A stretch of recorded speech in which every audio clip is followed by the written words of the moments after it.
Okay, so today's conditioning method we're going to look at is Alactic Intervals. So this is our highest intensity output, our 0 to 10 seconds worth of maximum effort energy system.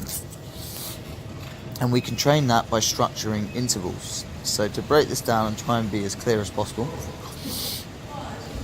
I would favour bits of cardio kit like air bikes, treadmill, doing a sprint on the treadmill, ski ergs, anything that you can sprint on is going to work really well for this effort, because we want to be as explosive as possible with our max effort output. A sled sprint would work as well, medicine ball slams potentially as well could be a good option.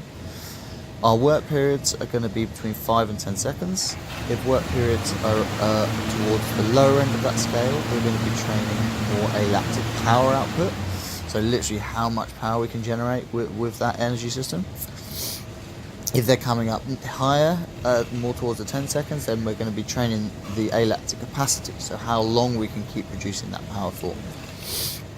So you can structure those depending on what specific quality you want to train at the different times in your camp. In terms of recovery, we could use heart rate to let ourselves recover, so we could bring that heart rate back down to under 130 in between each round, and then we'd be ready to go again. Or we could use a work to rest ratio to decide how long we recover for. So we could use a work to rest ratio of 1 to 10 or 1 to 12. If we use the higher end, then we'd pair that with the shorter intervals. So shorter intervals with longer rest is going to help us to generate that alactic power, train it, sorry. If we use the longer, so the capacity, then we do just shorter rest so that we're training the alactic capacity. Another way to do this, and probably the best way, would be to set a total amount of time that you want to do the work for. So rather than saying we're going to do 10, 15 or 20 sets, we're going to say we're going to do 15 minutes worth of sets. As we know that the focus wants to be on maximum power output and maintaining maximum power output through all the sets. So if we're on something like the air bike, we can literally look at the watts that we're generating round after round and keep going for as many rounds as we can get in our work time, in our allotted work time, until our power starts to drop off, until that max end power starts to drop off. So maybe I do 10 rounds and I'm hitting a peak of 1400 watts. As I get into my 11th and 12th round, I notice I can only manage 1300 watts, so I stop at 12 rounds because the quality's dropping off.